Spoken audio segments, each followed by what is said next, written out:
Hi everyone, you're watching The Culture Cave. I'm Gabriella White, and in this episode I'm going to be talking, this is part 2 of the book review of Searching for the Dharma, Finding Salvation, Buddhist Pilgrimage in Time and Space. And this is actually a book from the Lumbini International Research Institute, so I'm continuing the book review from part 1. In part 1 I defined pilgrimage and what it means to the traveller, and we talked a little bit about the significance of the foreign land. And in this part I'm going to start talking a little bit about how the book discusses the material relevance of sacred sites in terms of the plausibility of a pilgrim's path and the path that they have chosen to walk on and what that means. Now, the core focus of the book is, of course, on Buddhism, but it does also mention Christianity as a, in some ways, common denominator to pilgrimage and a comparison factor as well. Part of the book talks about stupas. Now, stupas are dome-shaped buildings which are erected as Buddhist shrines, and these contain relics of the sacred figures themselves. And that is where we come on to the plausibility of a pilgrimage. You know, how relevant is it? How much faith do we put into the pilgrimage, you know, the deity aside, but how much faith can we put into that particular path that we choose to walk on, and why? So architecturally, certain stupas were not designed to allow the relics to be touched or seen, which is where the pilgrim's faith really comes into play.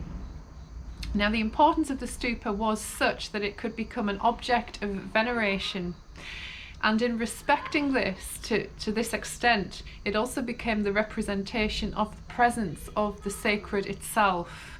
So interestingly, the book does talk about the kind of relationship and the connection, in fact, between the tangible and the intangible when it comes to deities and the material world, and how those two factors come into play. Sometimes they overlap. So sometimes there is not necessarily a need for the tangible relic to be present or even inquired. And, you know, what does that mean in terms of the pilgrim's path, and how often does that occur? These are all relevant questions to ask as a pilgrim. And then, does a stupa, you know, contain a relic that would become secondary? Because if there's that element of faith involved, you know, these are key questions to ask oneself. So there are relics and there are the stupas, and these are the grounds. The stupas are the grounds in which the relics are housed, and these may constitute the oldest centres of pilgrimage in the history of Buddhism, but they do not do so exclusively. Then the book talks about the comparison between Hindu pilgrimages and Vedic ritual activity, in that the important sites of the Buddha's life are visited. And this is where the time and space element of the thematic discussion takes place, of the significant past, because we kind of do so chronologically, you know, time being the fourth dimension. So that is our marker point, if you will, as human beings to embark on the pilgrimage. In terms of Buddhism, there are 4 sites which we'll come on to in terms of the chronological history of Buddha's life. But the performative power of the tirtha narrative, and now tirtha is a Sanskrit word, by the way, meaning crossing place or ford, and it refers to any place, it's a very broad term, any place, text or person that is holy, so it's a holy term. And the tirtha is a narrative. A narrative can be attached to that is almost able to substitute the real pilgrimage. And this is where, you know, stories and texts become key to followers, and the number of those followers kind of evolving and expanding around the world. So that this is where the key, the tangible aspect of the need to document something being an inevitability in terms of the growth and the evolution of pilgrimage, and how this whole concept comes about, and how we look at the history of that. Okay, so I mentioned that there is this kind of interconnectivity between the tangible and the intangible.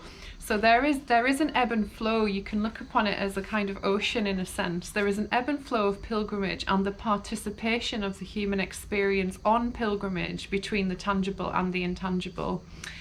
This also means that there is a shift from the exclusive ritualism, quote unquote ritualism, and perhaps the narrativism of this epic, to a functional emphasis of the image of a deity, rendering the experience more physical again, or humanizing the experience, at least to a more accessible and therefore physical realm.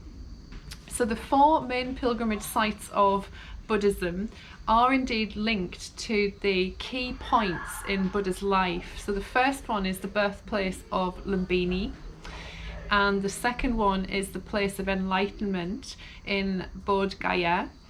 The third one is the place of the first sermon in Sarnath, and the fourth is the place of the parinirvana in Kusinagara. Now, of course, nirvana is a term connected to enlightenment, the final stage. Okay, and that is also, you could define it as the permanence of Dharma, which one would practice during the human lifetime.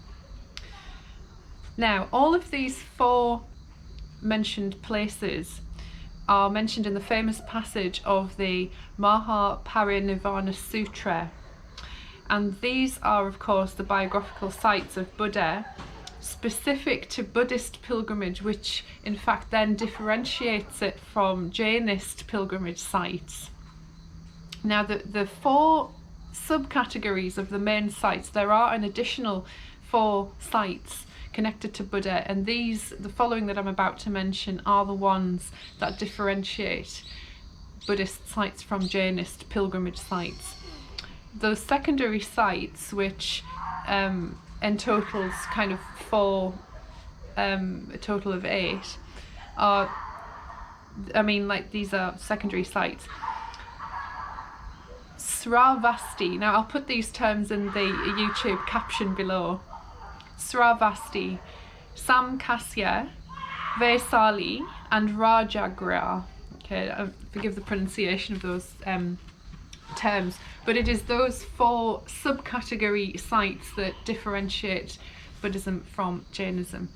Now, an interesting image which the book kind of evokes is that in the 10th century China, pilgrims would wear white, which of course is a beautiful image of pilgrims embarking on these journeys. And I will talk a little bit more about the Buddhist sites in part 3. Thank you for watching.